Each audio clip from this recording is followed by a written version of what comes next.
Hey, everybody. Welcome. It's Thursday night. It's actually 7 o'clock. I think that one's slow. Okay. By the WHMC clock, hanging on the wall over there, it's 7 o'clock. Okay. Um, okay, we've been arguing for this for over a minute. It was 7:01 7:02 over here. now. So that means it's time for Thursday Night Live at the Gun Shop. Welcome. Um, we've got an important show for you tonight. I think if you saw the graphic that Steph put out on Facebook, showed an exploding gun. And I'm calling tonight's show I Want More.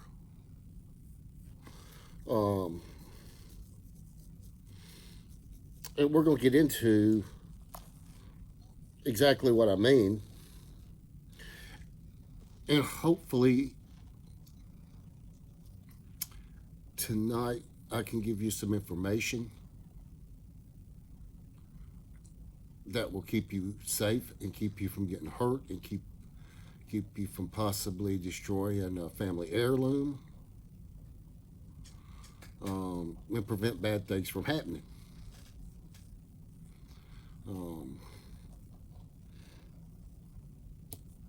We're getting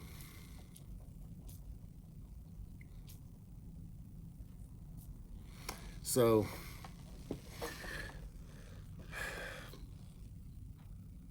tonight we're going to talk about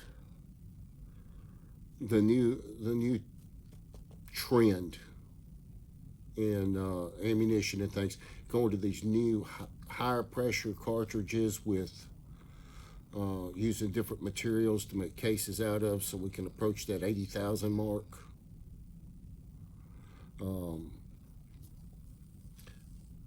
I have probably in the last 2 weeks had more pictures sent to me by friends in the industry, in other places, of pictures of blown up guns. And I don't mean just, they blew the bottom of the stock out because it blew through the magazine. Well, I'm talking about couldn't even. Damn, you mean that used to be a gun? Couldn't even really recognize it.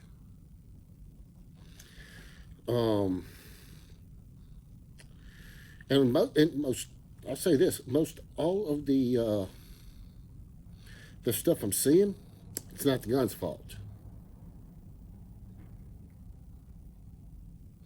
Most of these are very high quality, well made firearms.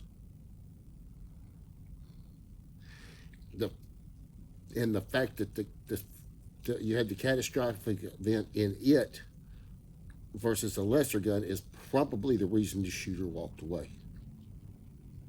Goodness. And like I said, it's not just one or two; it's a lot. It's happening regularly across the country. And it can be attributed to several things, and that's what we're going to get into. Hey, David Eno. Hey, Dave. Of course, tonight we're drinking Squatch Brew. So, I want more.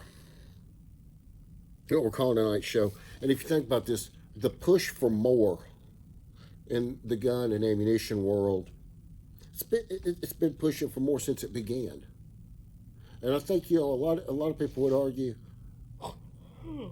that the push for more is the reason it even exists, and I would 100% agree. But every time we have these pushes forward and we come to a big event or a transitional period where things are really making a change, you're going to see a huge change. We also have a learning period. Okay? You have to figure out what the new possibilities are and what the limits are.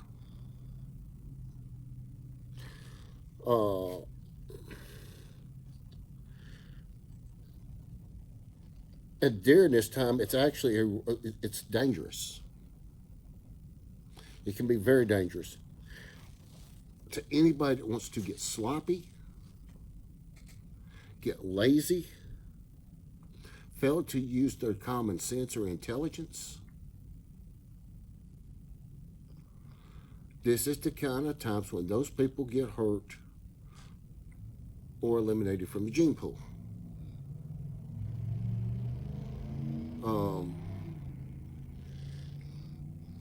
In what we're talking about tonight, there's no room for Bubba.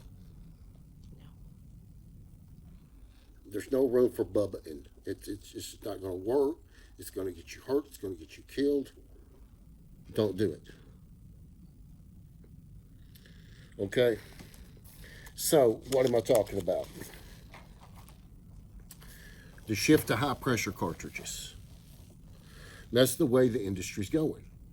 The industry is undergoing really a paradigm shift from where 62,000, maybe 65,000 on the high end was really high pressure. Why? Because that's about all the brass can stand. Hey, John Miller. Hey, John. That's about all the brass can stand. After that, you start having problems with the brass. It starts flowing, it's breaking down, you're getting failures. But after 62, 65,000, in most cases, brass starts to fail. And you're going to have somebody jump up and yell, there's some that go to 70. Well, yeah, there's some particular molecules and stuff added and witchcraft done that will get it to close to 70. But here's the thing, you don't know what that is, and I don't know what that is. We don't know if this case is going to do it and that one's not. 62 to 65,000 is about the failure point of brass. But because of some of the programs driven by the military and what they were looking for, it looks like they're trying to make a new ceiling and push this stuff up around 80,000 psi. And everybody heard about the Sig Fury and the 7mm backcountry, and now they're out making a big deal. It's of the 6.5 Creedmoor plus Peak ammunition. It's been announced in the last very recently, last few days, last week. We're supposed to make a 6.5 Creedmoor run like a 6.5 PRC. Now, what the military was looking to do is drive small arms where they could defeat advanced body armor, drive bullets fast enough and with the right course and this kind of thing to defeat body armor and on the battlefield. And they wanted to be able to do it at extended range. Okay, well, if we can make a bullet, if we put more pressure behind a bullet and we make it go faster, theoretically it shoots flatter, so we can shoot further and generate more energy. So we can flatten the trajectory out and hit targets and put more energy on target when we shoot an animal, in theory. So what happened? I mean, this tech is firmly now in the everyday marketplace. Okay, SIG's producing ammo using it. Federal is producing ammo using it. Remington is moving all their high velocity or high pressure cases over to the Peak alloy material from Federal. So this technology's out there. Pushing these pressures is out there. Okay? what the military wanted to do was get that body armor. They wanted to be able to keep things in short barrels, keep them suppressed. No, they're not trying to keep it quiet. They're trying to divert the sound signature. They're trying to divert the muzzle flash, and have it where it's not kicking up dirt in people's face. Okay. When you're pushing a bullet 3,000 feet a second off a 20-inch barrel, it's going to crack. So, and even now, getting toward the hunting world, you're seeing that, Bless you. excuse me, that people are starting to prefer the shorter barrels, easier to handle, more people running suppressors, so they don't want this 24 to 26 inch barrel out there and then put a 7 or 8 inch suppressor on it, and your gun's reaching into tomorrow. So you start to see more of that 18, 20, even 16 inch barrel.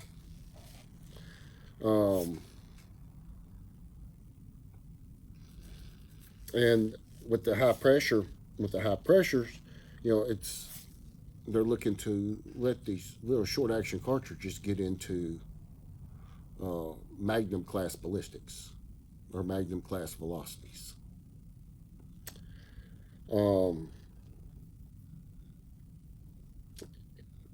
It does not work with traditional brass. We've talked about that. Elastic yield limit's about 65,000.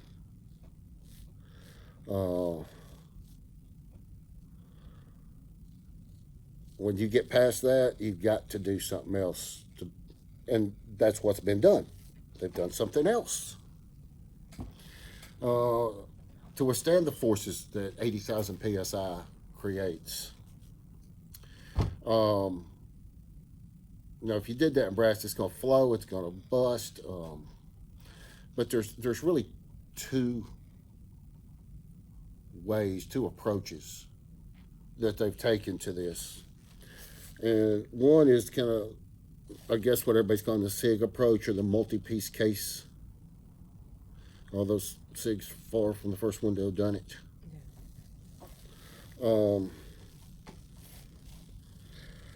But people seem to be calling the multi-case or multi-hybrid case thing the SIG idea. But like I said, SIG is a long ways from the first ones that ever did it.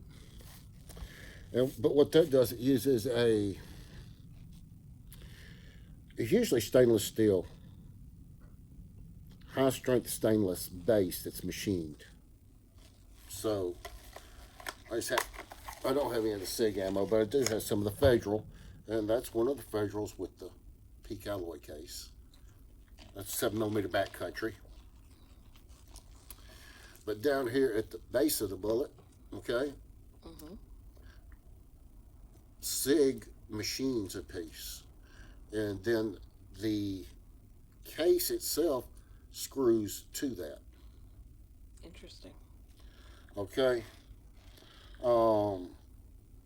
They mechanically lock it with a traditional brass body. Brass body? Yeah. With a retaining washer. The steel base, when they put the two-piece steel base handles all that pressure.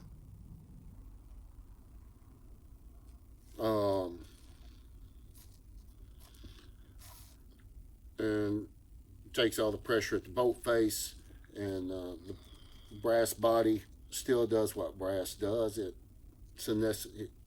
It's elastic, so it pops up, it seals the chamber,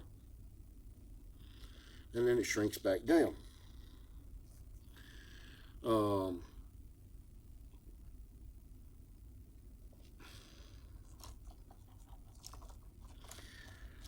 Apparently, we're not hearing enough to know, but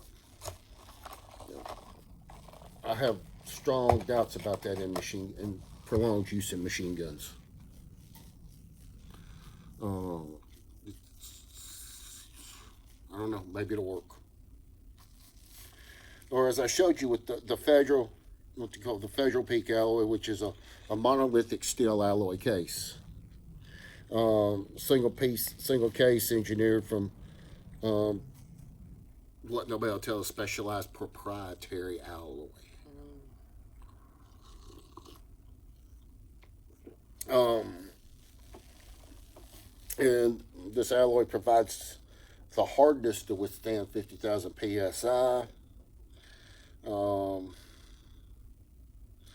Without losing its seal, yet retains enough elasticity to prevent extraction failures or torn rims. You guys got to think about this. You got a cartridge goes off with 80,000 psi, it's going to slam that case body open and into the chamber walls, right? Boom. And they're going to hit hard. And then it's got to relieve off the chamber wall just a little bit so you can break it loose. Okay, if it don't, can you imagine trying to open the gun? No. Well, that's when you start getting a hammer or you call Frank.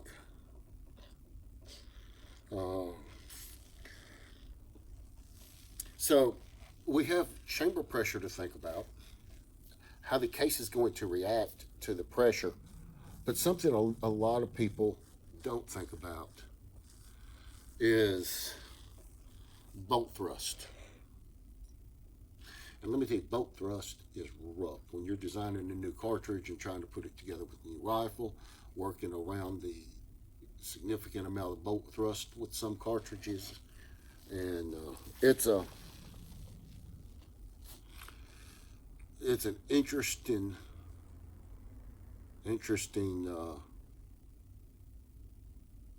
challenge. But when you can't really, people say, why don't you take this big Magnum case and just bring it up to 80,000 psi and go with that, and you would just have this monster. Yeah, you would. You would. However, it would generate so much rearward thrust on the bolt itself.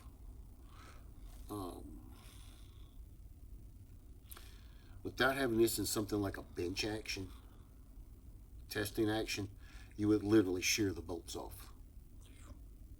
Just from the force driving back onto the bolt face. Goodness. So what they do, how do you handle this? Well, bolt thrust is figured by internal case area times peak pressure. So you get the internal case area times your peak pressure, and we'll say it's 80,000. You get that, you get your pounds in bolt thrust. So what engineers said is, okay, we will reduce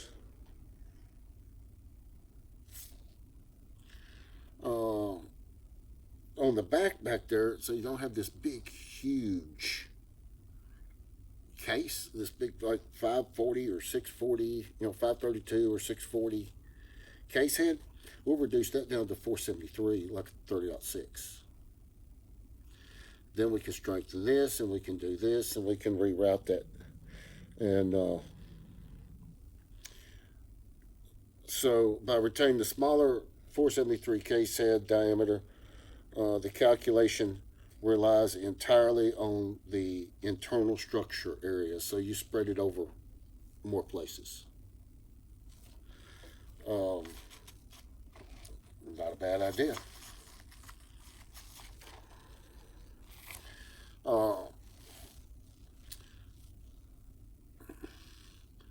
So what that does, it actually cuts the thrust on the bolt, or the thrust going against the bolt thrust, down from astronomical numbers that will literally shear the bolt lugs off and send the bolt backwards. Down to about the same thrust as it would on a regular Magnum cartridge using 300 Winchester 7mm mag, something like that, using a 532 bolt face. That you get your bolt thrust levels down there by using this smaller bolt head. allows it to safely handle the load. Um,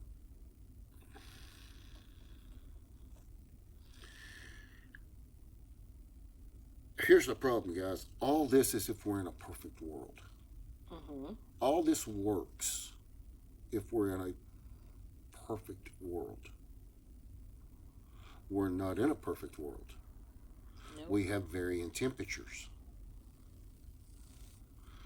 We got manufacturer variations in cases and bullets. We've got um, barometric pressures differences. We've got different oxygen levels. We've got different gravity from one spot to another. Right? Yep. So we're not in a perfect world. So when you start operating at a baseline of 80,000 psi, you threw all the safety barriers out the window. Okay? Understand that. Traditionally, you could work a 60,000 psi load, and that was really a really high uh, load. Knowing that if odds are if you spike it, if you do something, you might go to 65, you might go to 70, but the brass will hold and the action will hold. You may get some brass flow, you may get some bad things, but you don't get a catastrophic failure. We don't have that buffer zone with the new stuff. Okay, it's just not there.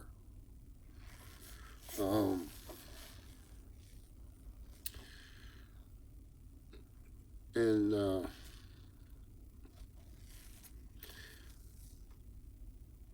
it's traditional 60,000 psi cartridge. You get a pressure spike up to 70,000 psi.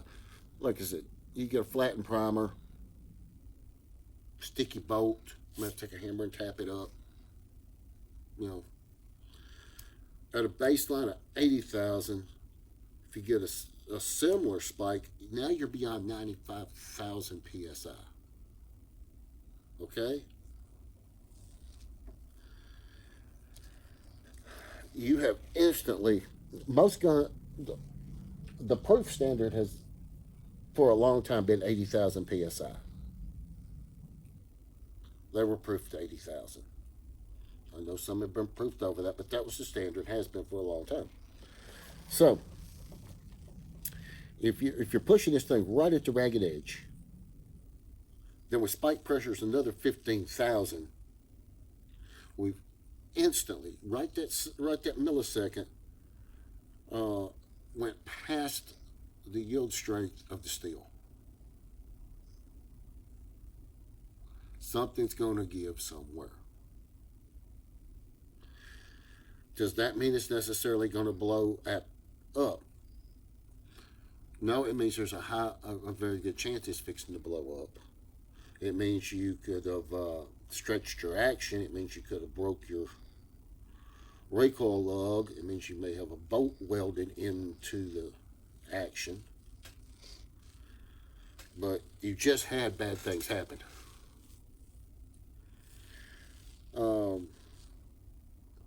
Another problem you get into is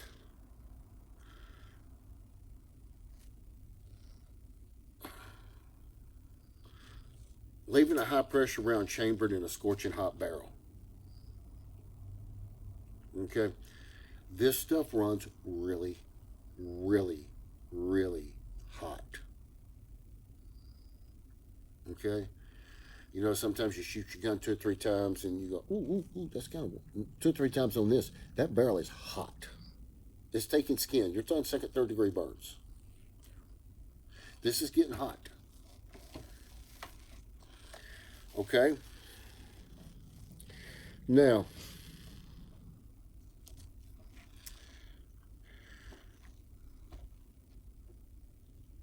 what happens when we're out in the summertime? Now we got the heat outside. We got a hot barrel. We got a hot chamber. You got this round sitting in it.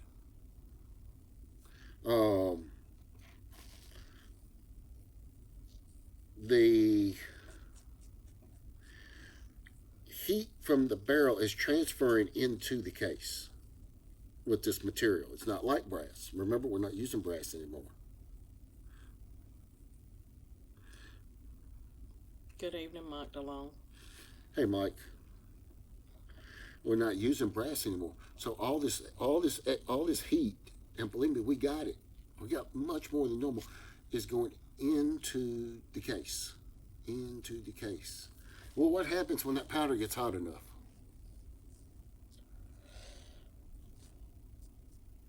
It blows. Yeah. Or let's say it don't blow up. Let's say it don't get hot enough to blow. But you touch the trigger and set it off. And it's already dramatically heated. The acceleration on the burn rate, your pressures are going through the roof. You would be lucky if it stopped at 95,000. That's when you get pictures like I did the other day of a gun you could not recognize. And it was a very well-made rifle from a major custom manufacturer, not us. Somebody much bigger, much better known than us, that does a fine job, great job on their guns, really heavy built actions. The action was unidentifiable, and it split the barrel straight down the length of the barrel. It's crazy. Terrifying.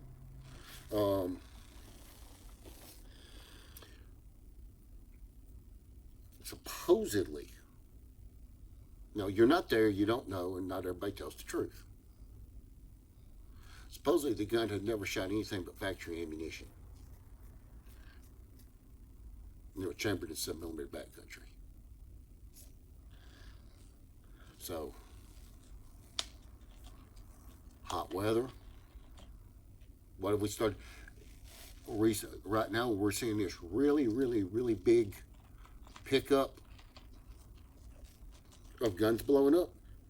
The thing we're noticing, if you look at that part of the country, it's hot. It's getting hot. It's getting hot. So it's telling us this stuff is not temperature stable. There's going to be 100 different physicists on somebody's payroll and other things out there going, yes, it is. The evidence is not showing that. Now, I'm not saying a definitive statement. I'm not the smartest guy in the world. But if you're here and you start seeing a rash of these guns blowing all around the same time the temperature really goes up, I don't know. Hell, I can barely color inside the lines, but I think I can figure out there's a connection. Oh, goodness. So, heat, and like I said, these things are going to get hot. When you're pushing 80,000 PSI, you're in a whole new world from where you're used to being with 40, 50, 60,000 PSI cartridges. Okay, 308 was 52,000.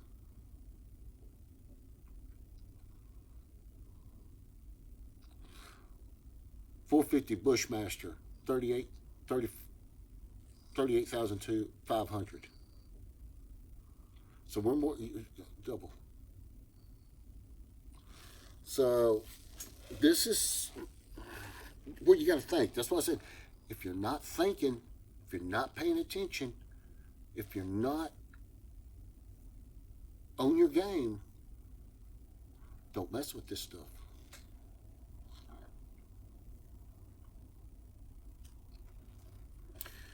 Put it down when you're on your game, when you're straight, your mind's good, then you do your thing.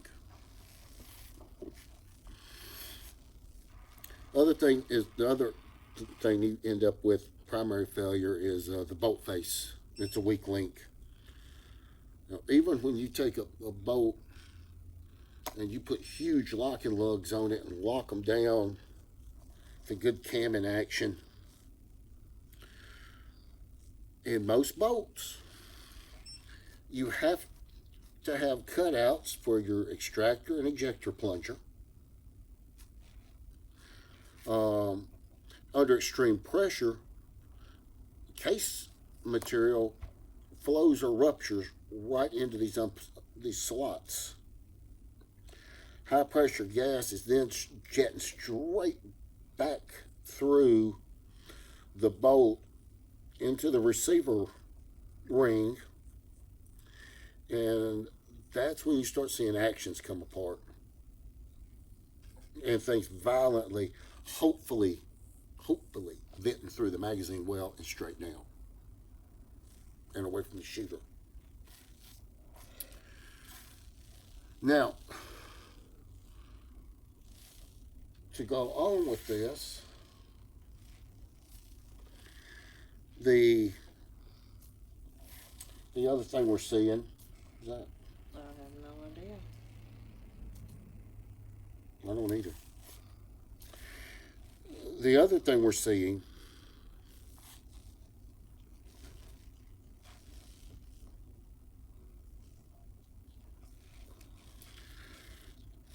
He's from Hmm? wearing a city limit shirt. do it. Wearing a city limit shirt.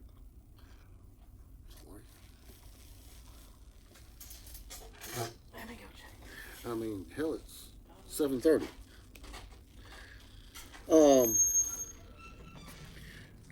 One of the other things we get into and that we have to pay attention to with this is steel versus titanium. Okay, you got a lot of guys, and I don't blame them, start looking about a nice lightweight rifle for running up and down the hills, running up and down the mountains. It's a gun they're going to probably shoot a little bit and tote a lot. Don't blame,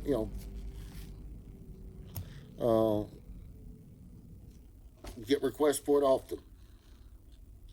Matthias has joined us. How are Hey, you? Matthias.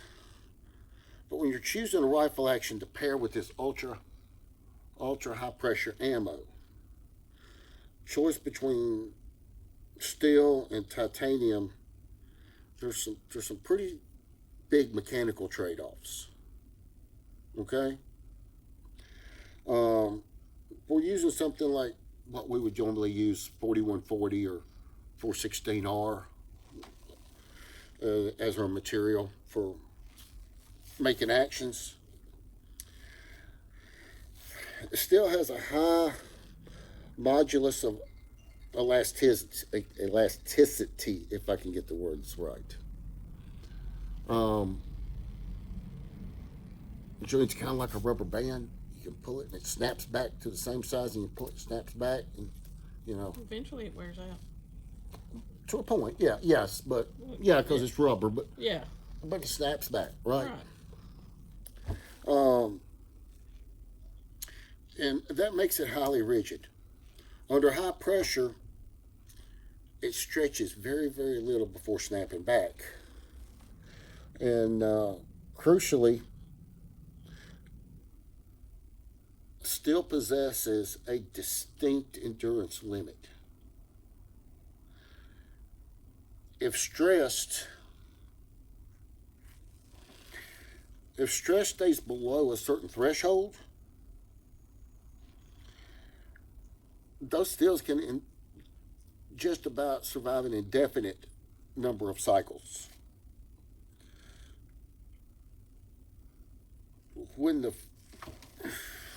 Roger Bronner said good info tonight. Thank you, Roger. When failure does happen, the steel fails ductively, bending, stretching, going different ways, widen up. Okay, you see some of the stuff that steel does when guns we've looked at that have blown up, and the way it twists and turns and everything. Well, what that's doing is absorbing the explosive energy and keeping it away from you. And you will be surprised how much that can absorb. and it kept, because it's not coming apart and blowing out, it's twisting up. Guess what? That means less shrapnel. In this case, less shrapnel is a very, very good thing. Yes. Now, titanium, normally you're using a grade 5 Ti. And while it offers really, really, really great weight savings, but it only possesses about half the modulus of electricity of steel. Meaning it's twice as flexible. So under an 80,000 psi load, a titanium receiver ring stretches drastically, which of course is going to accelerate lug setback as the bolt hammers backwards over time. Titanium's also prone to galling, or you guys know what galling is. It's just friction wear working under a load. And titanium has a finite fatigue limit or fatigue lifespan. It rather than snapping back every time, it takes a little of the life, a little of the life, a little of the life, and then it hits a certain point and the lifespan's done. And that gets there really, really fast under 80,000 psi. I would think so. Okay.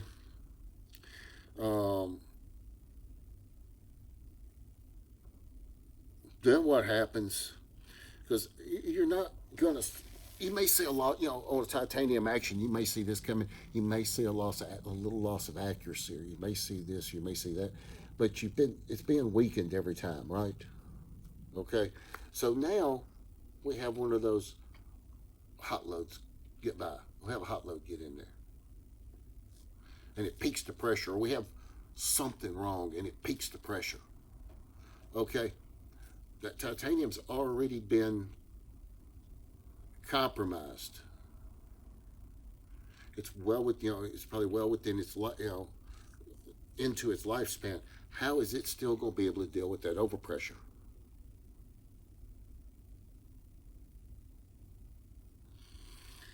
Things you have to think about. And the other thing is titanium, when it fails, it gets real brittle. So rather than twisting and turning and making different shapes like steel, this thing shatters like glass. Lots and lots of shrapnel. Okay? Now, for you guys that are hand loaders, and I know they're out there because I've seen their work. Okay? Folks, you just about got to throw away everything you already know.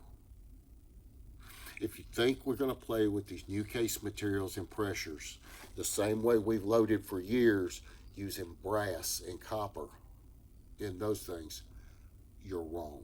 You're going to get yourself hurt. Okay?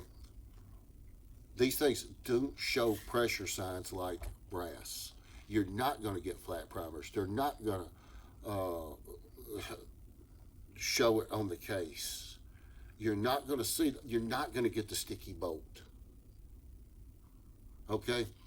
It's boom, boom, boom, boom. You're around the edge. You don't know it. You put that next half grain of powder or whatever. You set it off, and now everything just blew up in your face. You're like, oh, I never saw any pressure signs. You're not going to. They're not going to show up with these materials. And you're like, well, the book says this, the book says that. That damn book is talking about at one time, in one spot, at one particular moment. Okay? You have no idea, unless you've got transducers and a nice laboratory where you can hook transducers on your barrel and all that and measure the stress and about a $12,000-$15,000 setup, the minimum. If you're not running that type of equipment, you do not know what your pressures are. Well, it was this at this. So if I do this, it should be this. No, everything don't always work exponentially. Sometimes it makes huge jumps and spikes. You can't do that with these cases. You will get yourself badly hurt. You have no safety net. No safety net.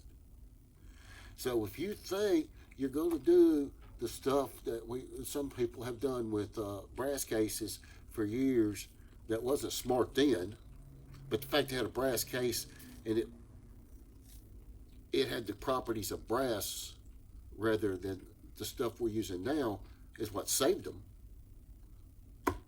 This ain't going to. Not to mention it's a pain. If you take the Federal Peak alloy, it's extremely hard at the neck. Extremely hard. And it will shave your bullets without a lot of case prep. You're going to have a really good set of dies. You're going to have an expander mandrel, and you're going to have a belling die. You're going to have to lube them really heavy, but be careful with the shoulders. And while Federal says these can be reloaded, they say it's a maximum of 3 times.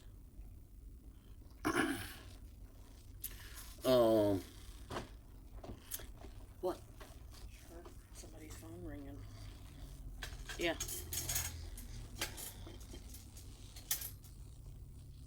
Don't know.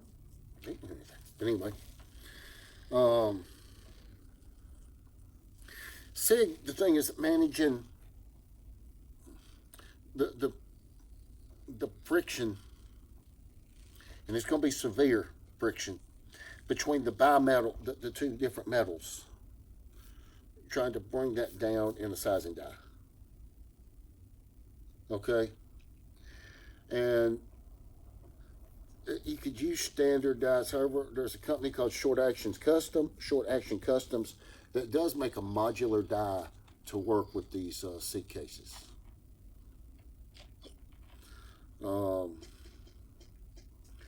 That lower steel base, you have to coat it 100%.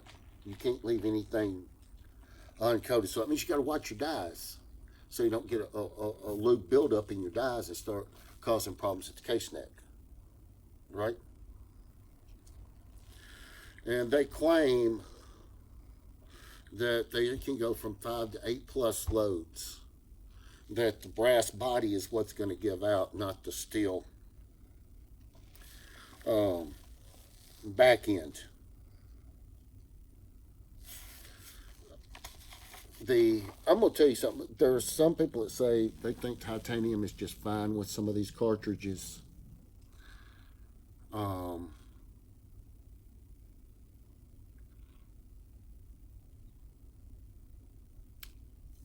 I'm actually going to say I would probably rather forego the titanium myself till we get a little more out there.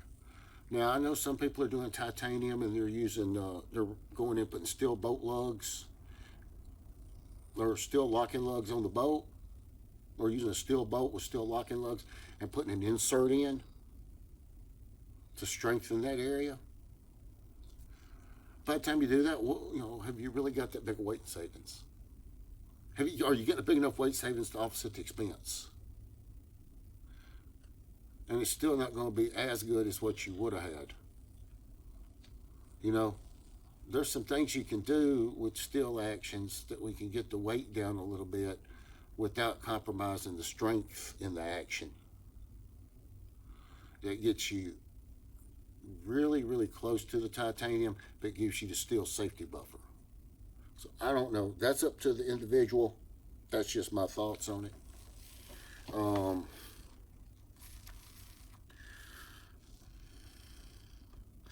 So right now, what's availability like? where can you get this stuff?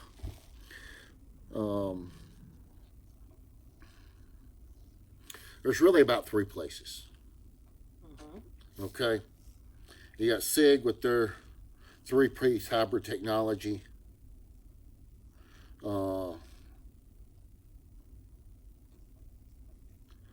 You've got Federal with their Peak alloy. Remington's also going to be using that.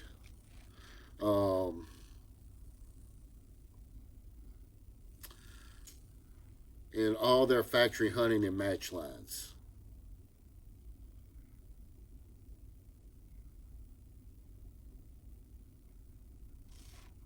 And Federal is also, they're also holding some agreements to integrate this tech into the military platforms spanning up to and including 50 BMG. So,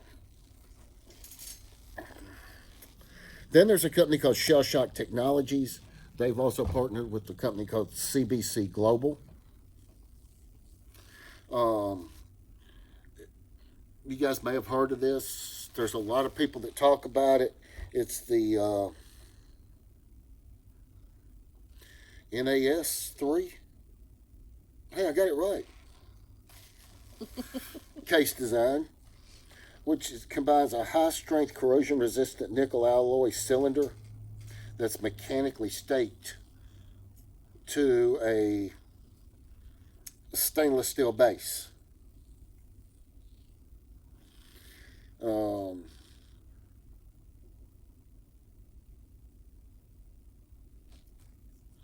Offers case components.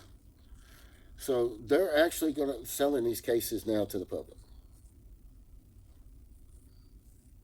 If they've got anything to sell, I mean, they're sure that their production is not keeping up with demand. And they're also in partnership with CBC Global to bring this out in 5.56, 7.62 NATO, 277 Fury, 338 Lapua, and 50 BMG.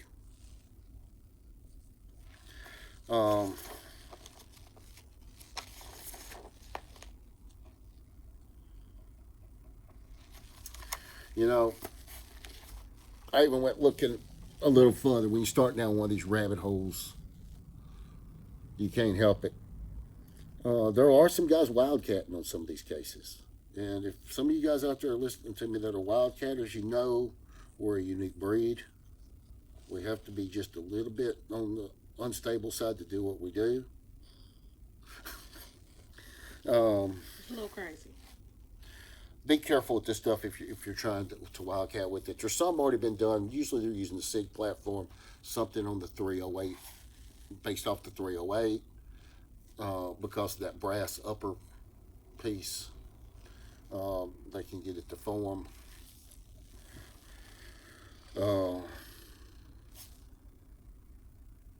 But the if you're a wildcatter, think long, pay a lot of attention to it. You guys, if you're a true wildcatter, you guys understand a lot of things the general public doesn't, and there's just there's so much here that you really got to allow for if you're working with it.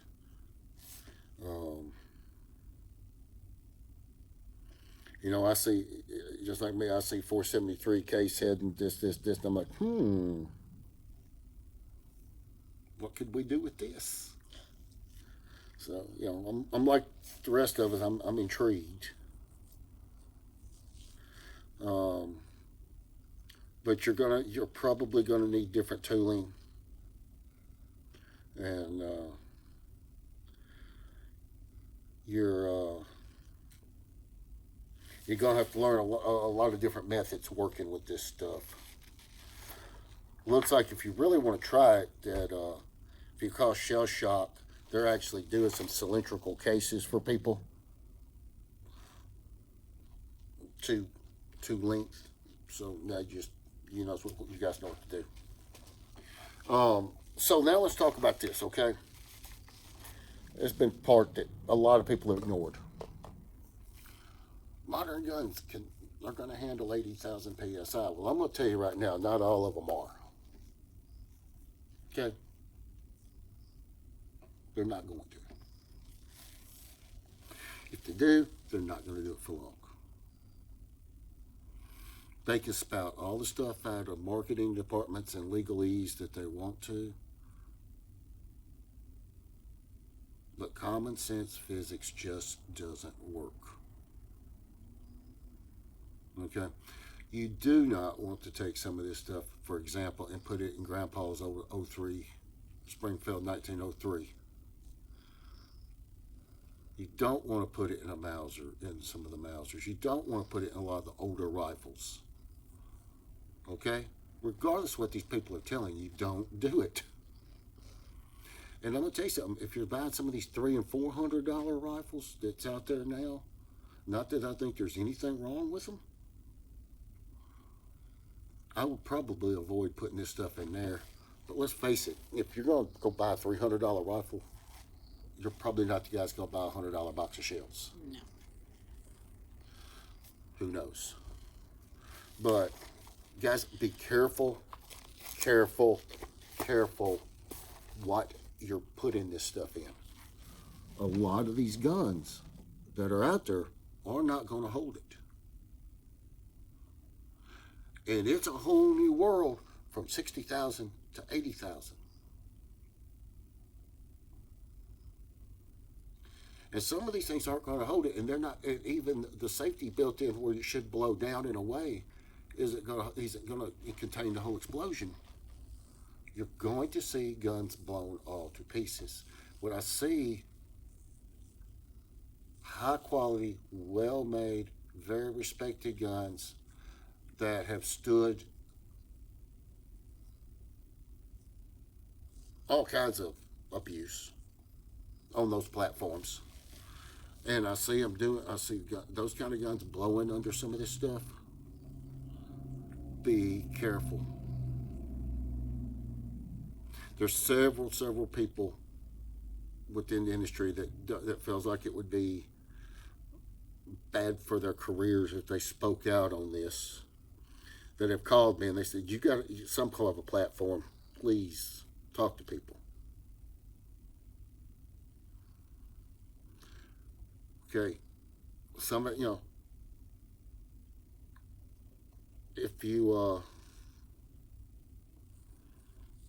got doubts whether it's going to be good for your rifle, don't buy it. And I'm going to tell you, there's nothing wrong with these little $300-$400 rifles they're selling places if somebody just wants a gun to go deer hunt with. It's just not the gun you want to put this ammo in. Because those guns were built under the ideal of, 60 to 75,000 PSI. Maybe 80. Maybe. On a peak. And that's just like a one-time peak. Holding it together. Not every time you pull the trigger.